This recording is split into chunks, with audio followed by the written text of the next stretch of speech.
Welcome friends, welcome to गुरुजी उत्तराखंडी। आज हम एक नया टॉपिक करने जा रहे हैं, नेचुरल रिसोर्सेज। टॉपिक स्टार्ट करने से पहले आप लोगों को बताना चाहूँगा, हमारी एक ऐप है, एजुकेशनल ऐप है, विदेशी लर्निंग ऐप। आप उसको डाउनलोड कर सकते हैं और आप अपने कन्वीनियंस के हिसाब से जो भी आपका कोर्स है आप उसे परचेज़ कर सकते हैं। शुरू करते हैं नेचुरल रिसोर्सेज। वो हम करने जा रहे हैं नेचुरल रिसोर्सेज। नेचुरल रिसोर्स में हम थोड़ा थोड़ा करके टर्मिनोलॉजी वाइज भी चलेंगे और हमारे टॉपिक्स भी कवर होंगे। पहली चीज़ है हमारा रिसोर्स। रिसोर्स क्या होता है? रिसोर्स कोई भी ऐसी चीज़ जो मानवता के काम आए या किसी हमारे काम आ जाए, हमारे लिए यूज़फुल हो जाए, उसको क्या बोलते हैं? रिसोर्स बोलते हैं। फिर उसके बाद नेचुरल रिसोर्स क्या होते हैं? वो रिसोर्स जो हमें कहाँ से मिलते हैं? प्रकृति से मिलते हैं, यानी नेचर से मिलते हैं, वो होते हैं हमारे नेचुरल रिसोर्स। अब नेचुरल रिसोर्स हमने पुरानी वीडियोस में पढ़ रखे हैं, एयर, वाटर, सॉइल, ये सब क्या है? हमारे नेचुरल रिसोर्स हैं। उसके बाद आप conservation of natural resource. Conservation of natural resource पढ़ने के लिए आपको मेरी पुरानी वीडियो में जाना पड़ेगा, जहाँ पे हमने आपको नेचुरल रिसोर्स के बारे में बता रखा है। जो आपके फिजिकल रिसोर्सेज है, एयर, वाटर, सॉइल, उनका कंजर्वेशन आप किस तरीके से कर सकते हो, वो हमने आपको पुरानी वीडियो में एक्सप्लेन कर रखा है। उसके बाद जो नेचुरल रिसोर्स होते हैं वो दो तरीके के होते हैं, एग्जॉस्टिबल और इनएग्जॉस्टिबल। आपका इनएग्जॉस्टिबल दो और तरीकों में विभाजित होता है, रिन्यूएबल और नॉन रिन्यूएबल। रिन्यूएबल मतलब आप उसको बार बार क्या कर सकते हो? गेन कर सकते हो। जैसे मान लो soil, forest and wild life. Example के साथ समझाता हूँ। अगर आपको पता चलेगा कि सॉइल मेरी खराब हो गई, तो आप क्या करोगे? उस सॉइल को बार बार खोद के उस सॉइल को रिन्यू कर सकते हो। फॉरेस्ट अगर कट गए, आप नए पौधे लगवा सकते हो। वाइल्ड लाइफ, मान लो वाइल्ड लाइफ में अगर एक शेर है, उसके 4 बच्चे हैं, मर गए, तो फिर से क्या कर सकता है? मीटिंग करने के बाद वो 4 बच्चे पैदा कर सकता है। तो इट मीन्स दैट वो आपका किस में आएगा? रिन्यूएबल रिसोर्स में आएगा। बट उल्टी साइड अगर हम नॉन रिन्यूएबल रिसोर्स देखें, तो नॉन रिन्यूएबल रिसोर्स में हमारे आते हैं मिनरल्स और फॉसिल फ्यूल। मिनरल अगर आपने एक बार यूज़ कर लिए तो वो आपको वापस नहीं मिलते। फॉसिल फ्यूल जो आपको मरने के अवशेष जो होते हैं, हमारे पुराने जीवों के अवशेष होते हैं, अगर आपने एक बार उसको डिस्ट्रॉय कर दिया तो आपको फिर से वो अवशेष नहीं मिल सकते, आप उसको फिर से पैदा नहीं कर सकते, तो इसलिए वो आते हैं हमारे नॉन रिन्यूएबल में। उसके बाद इन्वायरमेंट को बचाने के लिए 5 R निकाले गए हैं, reduce, reuse, recycle, refuse and repurposed. Reduce का मतलब क्या होता है कि अगर आपकी ज़रूरत कम है तो आप उस चीज़ को रिड्यूस कर सकते हैं। मान लीजिए अगर आपको 1 किलो चीनी की ज़रूरत है, मगर मैं आपको 10 किलो चीनी दे रहा हूँ, तो आप क्या करोगे? मुझसे कहोगे कि यार इसको रिड्यूस कर ले, इसको तू 1 किलो चीनी तक कर ले, तो वो हो जाएगा आपका रिड्यूस। उसके बाद है हमारा रीयूज़। रीयूज़ मान लीजिए ये मैंने आपको 1 किलो पॉलीथीन दे दी, ठीक है। अब आप उस पॉलीथीन को किस लिए यूज़ करते हो? आप मान लीजिए ये पेन है, ये पेन के 3 क्लस्टर्स हैं, आप इन पेन के 3 क्लस्टर्स को आप पॉलीथीन में डालने के लिए काम करते हो, तो आप क्या करोगे? आप हर बार नई पॉलीथीन का इस्तेमाल नहीं करोगे। आप क्या कर सकते हो? उस पॉलीथीन को लगातार इन 3 पेन को कंजर्व करने के लिए उस पर्टिकुलर पॉलीथीन का यूज़ कर सकते हो, तो वो आ जाएगा आपका रीयूज़ में। उसके बाद आते हैं आपके रिसाइकिल। आप किसी भी चीज़ को रिसाइकिल करते हो, मतलब आप किसी भी चीज़ को उस तरीके से बना देते हो कि वो फिर से काम आ जाए। रेफ्यूज़, अगर मैं आपको भर भर के सामान दे रहा हूँ, मगर आपको अपनी ज़रूरत के हिसाब से जितना चाहिए आप उतना ही ले रहे हो और आप मुझे मना कर दे रहे हो, तो उसको बोलते हैं रेफ्यूज़। और चौथा है आपका रीपर्पस्ड, यानी आप किसी एक चीज़ को इस तरीके से यूज़ कर रहे हो कि बार बार उससे होने वाला फ़ायदा आपको हो रहा है, उसे बोलते हैं रीपर्पस्ड। उसके बाद अब हम आते हैं एनवायरनमेंट में। हमने बात करी, एक बहुत ही मेजर हम पॉइंट बात याद करने वाले हैं, पोल्यूशन इन गंगा, यानी गंगा में प्रदूषण। अब पोल्यूशन इन गंगा किस तरीके से होता है? पहले तो डिस्पोजल होता है। डिस्पोजल कैसे होता है? जो आपने देखा होगा फैक्ट्री से जो सामान जाता है। गंगा हमारी एक ऐसी नदी है जो आपकी कहाँ से निकलती है? आपकी गंगोत्री से होते हुए गंगा सागर में, बे ऑफ बंगाल में छूटती है। तो ये आपकी सबसे बड़ी ट्रिब्यूटरी, सबसे बड़ी नदी मानी गई है, सबसे पवित्र मानी गई है। मगर उस पवित्रता को क्या हो गई है? खंडन हो गया उस पवित्रता का। कैसे हो गया? ह्यूमन एक्टिविटीज़, यानी हम नहा लेते हैं, हम कपड़े धो लेते हैं, हम उसमें पॉटी कर लेते हैं। बहुत लोगों आपने देखा होगा नदी के बाहर बैठ जाते हैं, मगर उससे क्या होता है? आपकी वाटर की क्वालिटी यानी गंगा की क्वालिटी क्या होती है? खराब होती है। उसके बाद डिस्पोजल। डिस्पोजल यानी जो फैक्ट्री से गंदा कूड़ा आ रहा है, ड्रेन से गंदा कूड़ा आ रहा है, वो सारा क्या हो रहा है? आपके केमिकल्स क्या हो रहे हैं? गंगा में मिल जा रहे हैं, तो उसको बोलते हैं डिस्पोजल और ह्यूमन एक्टिविटीज़।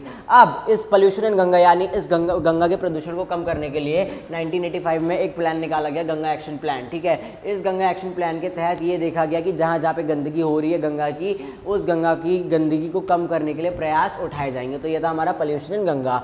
उसके बाद एक हमारा क्वेश्चन उठता है, हमने आपको रिसोर्स बता दिया। अगर आपके दिमाग में एक सवाल आता है कि हमें अपने रिसोर्सेज को मैनेज करने की ज़रूरत क्यों है, तो पहली चीज़ है क्योंकि आपको पता है ओवर एक्सप्लॉयटेशन बहुत हो रहा है, ओवर डिस्ट्रीब्यूशन ही बहुत हो रहा है। लोगों को जहाँ 1 किलो की ज़रूरत है वहाँ वो 10 किलो ले रहे हैं। अगर आपने देखा होगा लोग कितना खाना बर्बाद करते हैं, कुछ लोगों को खाने के लिए मिलता नहीं और कुछ लोग खाना इतना बर्बाद करते हैं, रेस्टोरेंट जाते हैं, ऑर्डर करते हैं 2 पिज़्ज़ा और आधा पिज़्ज़ा डजन में फेंक देते हैं। तो वो सारा क्या हो रहा है? आपका ओवर एक्सप्लॉयटेशन और ओवर डिस्ट्रीब्यूशन हो जा रहा है। ओवर डिस्ट्रीब्यूशन, ओवर एक्सप्लॉयटेशन आपके हाथ में है, ठीक है, आप उतना ही लो जितना आप यूज़ कर सकते हो। ओवर डिस्ट्रीब्यूशन डिस्ट्रीब्यूटर के हाथ में है कि वो ये सोच के नहीं दे रहा कि चलो सरकार की तरफ से आ रहा है तो मैं भर भर के देता हूँ, नहीं, वो इतना ही दे जितना दूसरे वाले को ज़रूरत है। तो ये आपके रिसोर्सेज क्या होंगे? इससे बच जाएंगे।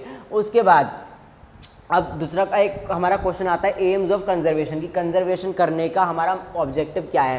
पहला ये है कि जितना हम increase preservation of quality environment. Quality environment का मतलब ये होता है कि आपके एनवायरनमेंट में जितनी भी चीज़ें क्वालिटी की, जितनी चीज़ें आपकी बेनिफिशियल है, यूजफुल है, आप उनका जितना ज़्यादा प्रिजर्वेशन करोगे तो आगे की आने वाली जनरेशन्स को वो उतना ज़्यादा मिलेगा। फॉर एग्जाम्पल मैं आपको बता दूँ, आपके घर में होंगे मदर फादर होंगे, मदर फादर क्या करते हैं, खासकर लड़कियों में देखा गया है कि मदर फादर अपनी लड़कियों के लिए ज्वेलरी इकट्ठा करते हैं। अब वो क्यों ऐसा करते हैं, वो इसलिए ऐसा करते हैं क्योंकि उन्हें पता है कि कल अगर मेरा बेटा सक्षम नहीं है, मेरी बेटी सक्षम नहीं है कि वो इतना कुछ कर सके, तो एज अ प्रिजर्वेशन मैंने उसको अपना कुछ एक लेगेसी दे रखी है in the form of gold या सिल्वर। तो यही है कि वो प्रिजर्व करते हैं।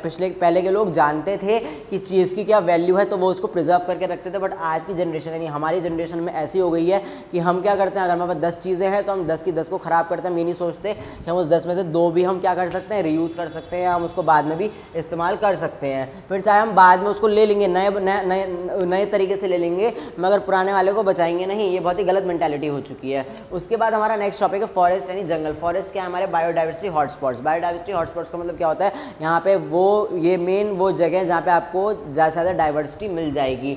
अब एक और यहाँ पे आपका क्या है, 30% ऑफ ग्लोबल बायोमास आपका कहाँ पाया जाता है, फॉरेस्ट के में पाया जाता है। इंडिया वालों के लिए एक अच्छी खबर मैं आपको बताऊँ, according to central forestry commission में एक रिपोर्ट निकाली गई और उसमें ये देखा गया कि 22 total land area of India किससे भरी पड़ी है, फॉरेस्ट से भरी पड़ी है। ये आपके लिए गुड न्यूज़ है, मगर आपको इसको गुड न्यूज़ को समझ के आपको इसको बैड न्यूज़ नहीं बनाना है, सोच के कि चलो 22.7% हमारा फॉरेस्ट है तो अब काटें, हम बनाएं फैक्ट्रीज, बनाएं मॉल, ये आपको नहीं करना है। उसके बाद हम पढ़ेंगे importance of forest. Importance of forest क्या होता है, यहाँ पे पोल्यूशन बचाते हैं। अगर ज़्यादा पेड़ होंगे कार्बन डाइऑक्साइड क्या होगी आपकी कम होगी और ऑक्सीजन ज़्यादा जनरेट होगी। ये सारी चीज़ें रिलेटेड है पिछले वाली वीडियो से, पिछले वाली वीडियो जरूर देखिएगा, उसके बाद आप इंपॉर्टेंस ऑफ फॉरेस्ट पढ़िएगा। तो इंपॉर्टेंस ऑफ फॉरेस्ट में प्रिवेंट पोल्यूशन और जो हमारी बायोजियोकेमिकल साइकिल, चाहे नाइट्रोजन साइकिल हो, कार्बन साइकिल हो, फॉस्फोरस साइकिल हो, तो जितने भी आपके बायोजियोकेमिकल साइकिल का रेगुलेशन होता है वो कौन करते हैं, फॉरेस्ट करते हैं। अब फॉरेस्ट के बाद एक नया टॉपिक आ गया स्टेक होल्डर। स्टेक होल्डर को अगर हिंदी भाषा में बोले हम दलाल। दलाल बहुत अलग तरीके के होते हैं, मगर हमें यहाँ पे लिटरल मीनिंग नहीं लेना है। स्टेक होल्डर्स कौन होते हैं, वो लोग जो आपके किसी भी बिजनेस में इन्वॉल्व होते हैं उनको हम बोलते हैं स्टेक होल्डर्स।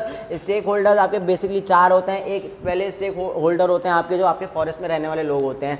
दूसरे वाले जो फॉरेस्ट डिपार्टमेंट होता है वो भी एक तरीके का स्टेक होल्डर है। फिर इंडस्ट्रियलिस्ट जो आपके उस फॉरेस्ट को काट के कुछ अच्छा बनाना चाहते हैं, कुछ कंस्ट्रक्टिव बनाना चाहते हैं, वो उसमें आ जाते हैं आपके इंडस्ट्रियलिस्ट। और फिर आपके वाइल्ड लाइफ और नेचुरल एंथुसियास्ट जो उस इंडस्ट्रियलिस्ट को क्या करते हैं, अपोज करते हैं और जो चाहते हैं कि जो हमारे फॉरेस्ट की जो डाइवर्सिटी है वो ज़्यादा से ज़्यादा निखरे। इसलिए यहाँ पे वर्ड दिया गया है wild life and natural enthusiast. Enthusiast मतलब वो हमेशा तत्पर रहते हैं कि हमारी डाइवर्सिटी को बचाया जाए। एग्जाम्पल देना चाहूँगा, एक पिक्चर आई है विद्या बालन की, शेरनी। उसमें शेरनी पिक्चर का नाम है। विद्या बालन ने उसमें कौन सा काम कर रखा है, उसमें वो forest department stakeholder, as a stakeholder forest department को भी रिप्रेजेंट कर रही है और पर्सनल ग्राउंड्स में वो एक वाइल्ड लाइफ और नेचुरल एंथुसियास्ट का रोल भी निभा रही है। अगर आपको दोनों वर्ड समझने तो आप एक बार वो पिक्चर देख सकते हैं, आपको समझ में आ जाएगा कि वो किस तरीके से फॉरेस्ट डिपार्टमेंट भी देख रही है और किस तरीके से वो एक वाइल्ड लाइफ और नेचुरल एंथुसियास्ट भी है। और आपको उसमें हर लोग दिखेंगे, इंडस्ट्रियलिस्ट के अलावा उस पिक्चर में आपको सारे लोग दिखेंगे। आपको फॉरेस्ट से अराउंड पीपल भी दिखेंगे, आपको फॉरेस्ट डिपार्टमेंट भी दिखेगा, आपको wild life and natural enthusiast भी दिखेंगे, फिर आपको इंडस्ट्रियलिस्ट तो दिखेंगे, बट वो एक इंडस्ट्रियलिस्ट की एक ऐसी फॉर्म होगी जो चाहती है कि वाइल्ड लाइफ और नेचुरल जो हमारी वाइल्ड लाइफ है वो खत्म हो जाए और यहाँ पे कुछ नई नई चीज़ें डेवलप हो। तो आप उस पिक्चर को देख सकते हैं, बहुत ही मोटिवेशनल पिक्चर है। उसके बाद हम एक बात करते हैं, अब हमें पता चल गया कि वाइल्ड लाइफ क्या है। अब वाइल्ड लाइफ के कम होने का रीज़न क्या है, पहला तो पेड़ कट रहे हैं तो भैया ऑब्वियसली वाइल्ड लाइफ कम होगा। हंटिंग में भी इंडिस्क्रिमिनेट हंटिंग होती है। आप ये नहीं सोचते कि मैं आपको बस ये लोगों को आज का एक बहुत ही एक वीरता का चिन्ह माना गया कि अगर कोई शेर का शिकार करता तो बस वो शेर लाता तो बस वो हीरो है, ऐसा नहीं है। तो डिफॉरेस्टेशन, हंटिंग और नेचुरल कैलामिटीज़, कभी कभी क्या होती है, बाढ़ आ जाती है, कभी कभी भूकंप आ जाता है, तो उस वजह से भी क्या होता है, हमारी बहुत सारी वाइल्ड लाइफ क्या होती है, डिप्लीट हो जाती है। उसके बाद वाइल्ड लाइफ की इंपॉर्टेंस क्या है, वाइल्ड लाइफ की इंपॉर्टेंस ये है, कुछ लोग आप लोगों ने देखा होगा कि जितने भी नेशनल पार्क और सेंचुरीज बने हुए हैं, गवर्नमेंट उससे क्या कर रही है, टूरिज्म के माध्यम से कमर्शियली क्या कर रही है, पैसा कमा रही है। वो सारा पैसा अगर हमारी गवर्नमेंट टैक्स में जा रहा है और अगर आप मान लीजिए, और जो भी पैसा हमारे टैक्स या गवर्नमेंट में जाएगा उससे क्या होगा, हमारा ही फायदा होगा। तो ये इंपॉर्टेंस ऑफ वाइल्ड लाइफ पहला है। दूसरा है कि वाइल्ड लाइफ क्या करती है, एक नेचुरल बैलेंस क्रिएट करती है और हमारे कल्चरल हेरिटेज को, जो आज हम बोल रहे हैं ना कि हमारा नेशनल एनिमल ये है, नेशनल बर्ड ये है, अगर वो वाइल्ड लाइफ ही नहीं रहेगी तो आप किसको बताओगे, और अगर बताओगे भी तो आप प्रूफ कहाँ से लाओगे। तो इसलिए ये आपका रिप्रेजेंट्स कल्चरल हेरिटेज। उसके बाद हम बात करते हैं मेजर्स और conservation of wild wild life क्या अडॉप्ट करे गए मेजर्स। तो Indian board of wild life ने 1980 में एक national wild life action plan आपका अडॉप्ट किया, जिसमें उसने ये देखा कि अलग अलग जगह बनाए जा रहे हैं जिसमें हम क्या कर सकते हैं, वाइल्ड लाइफ को रख सकते हैं। अब उन जगहों को बोला गया प्रोटेक्टेड एरियाज़। प्रोटेक्टेड एरियाज़ आपके बेसिकली क्या होता है, नेशनल पार्क्स और सेंचुरीज़ होती हैं। अब नेशनल पार्क्स और सेंचुरीज़ में मैं आपको ये बताना चाहूँगा कुछ इंपॉर्टेंट नेशनल पार्क्स और सेंचुरीज़ हैं जो आपके पेपर में आती हैं। एग्जाम्पल है gym national Corbett park, Kanha national park MP, ये दोनों आपके टाइगर के प्रिजर्वेशन के लिए रखे जाते हैं। काजीरंगा सेंचुरी असम और भरतपुर बर्ड सेंचुरी राजस्थान। अब काजीरंगा सेंचुरी असम जो वन हॉर्न राइनो के लिए फेमस है, बहुत से लोगों को ये कन्फ्यूजन होगा, यानी कि 99% लोगों को कन्फ्यूजन होगा। आप लोग सोचते होंगे जो एक सींग वाला राइनो है, जो उसकी सींग है वो सींग नहीं है, एक्चुअली वो एक बालों का गट्ठा है जो ऐसा जम चुका है कि वो सींग जैसा दिखता है। तो यहाँ पे हम आपको वेदर्शी में एक नया फैक्ट बता रहे हैं जो आपको कहीं भी नहीं पता चलेगा कि वो जो वन हॉर्न राइनो होता है, वो जो उसका एक सींग होता है वो सींग नहीं होता, वो बालों का क्लस्टर होता है जो आपके बिल्कुल ठोस हो चुके हैं और वो लगते हैं कि वो सींग जैसे हैं। ठीक है, उसके बाद फॉरेस्ट को बचाने के लिए एक मूवमेंट करा गया था, चिपको मूवमेंट। ये किसने दिया था, आपका चंडी प्रसाद भट्ट ने दिया था और सुंदर बहुगुणा जी ने दिया था। ये कब शुरू हुआ था, अप्रैल 1973 में शुरू हुआ था। ये इसलिए शुरू हुआ था ताकि क्या हो सके, आपके फॉरेस्ट बच सके। और ये कहाँ पे शुरू हुआ था, चमोली डिस्ट्रिक्ट में शुरू हुआ था। ये था हमारा कुछ बेसिक चीज़ें, बट बहुत ही इंपॉर्टेंट चीज़ें नेचुरल रिसोर्सेज के बारे में। तो हम पढ़ेंगे कंजर्वेशन। कंजर्वेशन आपके दो तरीके के होता है, in situ conservation and ex situ conservation. In मतलब इंटरनल, यानी आपका जो कंजर्वेशन नेचुरल हैबिटेट में किया जाता है। ठीक है, मान लीजिए जो नेचुरल पार्क्स बनाए जाते हैं वो आपकी किस में आ जाते हैं, इंसिटू कंजर्वेशन में आ जाते हैं। उसके बाद अगर हम बात करेंगे एक्सिटू कंजर्वेशन की, एक्सिटू कंजर्वेशन मतलब ये होता है आप ऐसा माहौल पैदा कर देते हो कि जब आप वहाँ घुसते हो तो आपको ऐसा लगता है कि हम किसी नेचुरल हैबिटेट में एंटर कर चुके हैं। इसको आप आर्टिफिशियल हैबिटेट भी कह सकते हो, जैसे आपके बोटानिकल गार्डन्स और जो जूज होते हैं वो आपके एग्जाम्पल्स होते हैं एक्सिटू कंजर्वेशन के। उसके बाद हम डिफॉरेस्टेशन की बात करेंगे। डिफॉरेस्टेशन मतलब होता है कटिंग ऑफ ट्रीज और एफॉरेस्टेशन मतलब होता है प्लांट्स का लगाना। तो हम डिफॉरेस्टेशन के बारे में बात करेंगे कि डिफॉरेस्टेशन क्यों हो रहा है। पहला तो है ग्रोइंग फूड नीड्स, लोगों की नीड्स इतनी बढ़ रही है कि डिफॉरेस्टेशन हो रहा है। उसके बाद raw material for industrial use, basic जो इंडस्ट्रियल यूज के लिए, जैसे मान लीजिए टिम्बर मर्चेंट जो होते हैं, टिम्बर मर्चेंट वालों को टिम्बर चाहिए होता है बहुत मात्रा में, तो वो क्या करते हैं, टिम्बर को काटते हैं यानी डिफॉरेस्टेशन करते हैं। और तीसरी चीज़ है जो आपने देखा होगा कि जो फार्मर्स होते हैं वो पेस्टिसाइड, फंजीसाइड, रोडेंटिसाइड, सारी चीज़ें वो सॉइल में, यानी एक तरीके से वो सॉइल को केमिकल से भर दे रहे हैं, जिससे क्या होता है आपका सॉइल आपकी डैमेज हो जाती है। और एज ए रिजल्ट जो आप देखते हो ना कि यार एकदम से पेड़ सही था कट गया, उसकी जड़ खराब हो जाती है। केमिकल क्या करते हैं, जड़ पे रिएक्ट कर देते हैं और पूरी जड़ खराब हो जाती है, तो उसको बोलते हैं डिफॉरेस्टेशन। इसके बाद हम नेक्स्ट टॉपिक में हम साइलेंट वैली प्रोजेक्ट के बारे में पढ़ेंगे, वाटर हार्वेस्टिंग के बारे में पढ़ेंगे, डैम्स के बारे में पढ़ेंगे, वो भी हम पढ़ेंगे। बट आई होप मैंने आज जितना पढ़ा है आपको, जितने मैंने 70 to 80 टॉपिक्स कवर कराए हैं, बहुत ही simple, common but very important topics है। आई होप आपको ये कंटेंट समझ में आया होगा। Thank you very much. For more online courses, download Vedasri